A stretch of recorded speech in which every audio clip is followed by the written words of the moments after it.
What if I told you that some of the most powerful anti-inflammatory medicines aren't found in pills, but in plants you can grow right in your own kitchen? You don't need a garden, a green thumb, or expensive gear.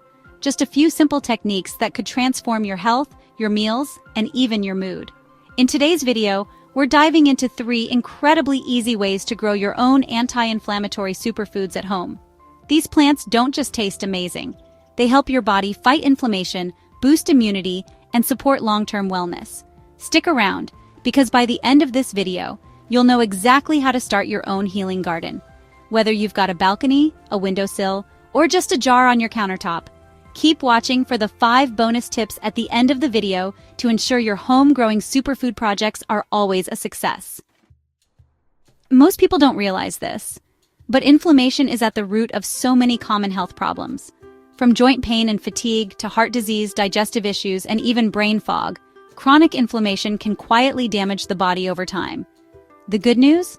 Your body wants to heal, and food is one of the most powerful tools to support that process. Certain foods are naturally packed with anti-inflammatory compounds, like curcumin in turmeric, sulforaphane in broccoli sprouts, and polyphenols in herbs like basil and mint. These aren't just trendy health fads, they're backed by real science. And the fresher the food, the more potent the benefit. That's why growing your own is such a game changer. You control the quality, you skip the chemicals, and you get the satisfaction of harvesting something healing with your own hands. So how can you actually do this at home, even if you don't have a garden? Let's start with the simplest method, windowsill growing. You don't need a backyard or a greenhouse to grow superfoods. Just a sunny windowsill and a few small pots can do the trick. Let's start with some of the easiest and most powerful anti-inflammatory plants you can grow right indoors. First, turmeric. To start, buy organic turmeric root from a store or online. Once you have your turmeric root, plant 1 to 2 inches below the soil, horizontally. Turmeric needs warmth and indirect light. Keep the soil moist, not soggy. It takes time, but fresh homegrown turmeric is rich in curcumin, a potent anti-inflammatory compound. Turmeric fights inflammation at the cellular level, and once you grow it, you can dry, slice, or blend it into smoothies, teas, or curries. Next up, basil, mint, and parsley, your everyday anti-inflammatory heroes. For these superfoods, use small pots or upcycled containers with drainage holes and place near a sunny window. These herbs love light. Water when the top inch of soil feels dry, and harvest regularly to keep them producing. These herbs are loaded with antioxidants and flavonoids, natural compounds that help reduce inflammation and support digestion and brain health. Plus, they instantly make your meals smell and taste incredible. Finally, microgreens. Grow microgreens in shallow trays or recycled containers with soil or even paper towels. Sprinkle on seeds like broccoli, radish, or sunflower. Mist with water twice a day. Harvest in 7 to 10 days when leaves are 2 to 3 inches tall. Broccoli microgreens are one of the most concentrated sources of sulforaphane, a compound known to protect against inflammation and even support detoxification. With just a bit of light, water, and care, your windowsill can become a living pharmacy. And once you start tasting the freshness and feeling the difference, you'll never go back. Now let's take it up a notch and grow some healing foods in containers, indoors or out. Technique number 2, container gardening.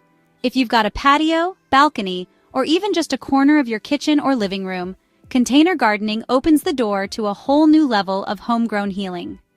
Let's look at some of the best anti-inflammatory superfoods you can grow in containers and exactly how to do it. First up, chili peppers. For chili peppers, you should use a 2 to 5 gallon pot with good drainage. Chili peppers need full sun, about 6 to 8 hours a day, so a sunny window or balcony works great. Keep the soil moist but not soaked. Chilies contain capsaicin, a powerful anti-inflammatory and pain-relieving compound. Plus, they boost metabolism and spice up just about anything you cook.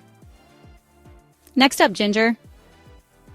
It's best to choose organic ginger and soak it overnight. Plant just beneath the surface in a wide container. Ginger needs warmth and humidity, so partial sun works well. Harvest after 8 to 10 months, but you can sneak a few pieces earlier. Ginger is legendary for reducing joint pain, calming the gut, and supporting the immune system. Once you grow your own, you'll never go back to the store-bought stuff. Now, garlic. Plant individual cloves, pointy side up, 2 inches deep in well-drained soil.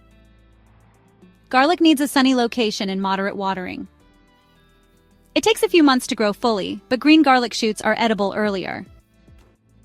Garlic is rich in allicin, a natural anti-inflammatory and antimicrobial compound. It's one of the most researched natural remedies for heart health and immunity. Finally, leafy greens like spinach, kale, and Swiss chard. For leafy greens, use medium to large pots with high-quality soil. They need consistent watering and partial to full sun.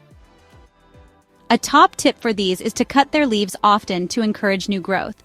Leafy greens are nutritional powerhouses, packed with vitamins, minerals, and phytonutrients that help cool inflammation and feed your cells what they need. With just a few containers, you can create a vibrant, rotating supply of superfoods right outside your door. No pesticides, no mystery, just pure nourishment. Ready for something even easier? Let's talk about sprouting. No soil, no sun, and packed with power. This technique requires no soil, no sunlight, and no gardening tools. Just a jar, some seeds, and water. That's all you need to grow one of the most concentrated sources of anti-inflammatory nutrients on the planet. Sprouts. So how do you sprout in 5 simple steps? First, choose your seeds. Go for broccoli, alfalfa, mung beans, or radish. Broccoli sprouts are especially powerful. More on that in a sec. Soak the seeds for about 8 to 12 hours. Then place 1 to 2 tablespoons in a clean jar. Add water. Cover with mesh or cheesecloth. And let them soak overnight. Drain and rinse twice daily. In the morning, drain the water and rinse with fresh water. Repeat this every 12 hours, keeping the jar tilted to allow airflow. Wait and watch. In 3 to 7 days, depending on the seed, you'll have vibrant, crunchy sprouts. No direct sunlight needed, just a cool, bright spot. Harvest and store. Once the sprouts are about 2 to 3 inches long, give them a final rinse. Store in the fridge and use within a few days. Broccoli sprouts in particular contain up to 100 times more sulforaphane than mature broccoli, a compound shown to reduce inflammation, support liver detox, and protect against oxidative stress. And because you grow them fresh, they're alive, enzyme-rich, and packed with bioavailable nutrients your body can actually use. I just want to quickly make you aware of some sprouting safety tips. First, always buy sprouting-specific seeds. These are tested for pathogens. Next, keep your jars clean and rinse diligently. Finally, if it smells funky or looks slimy, toss and start fresh. Sprouts are perfect in salads, smoothies, wraps, or just eaten by the handful. They take up almost no space and offer huge benefits in return. Alright, before you get growing, here are a few extra tips to make sure your superfoods don't just survive, but thrive. 1. Use good soil and drainage. Whether it's a small pot or a big container, use high-quality organic soil. Always make sure your pots have drainage holes to avoid root rot. Healthy soil equals healthy plants. Don't skimp on this. It's like feeding your plants a balanced diet. 2. Water, but not too much. Overwatering is one of the most common mistakes. Stick your finger in the soil. If it's dry an inch down, it's time to water. For sprouts, rinse, don't soak, and let them breathe. Too much love, or in this case water, can drown your plants. Keep it moist, not soggy. 3. Light is life. Most herbs and veggies need 4 to 6 hours of sunlight a day.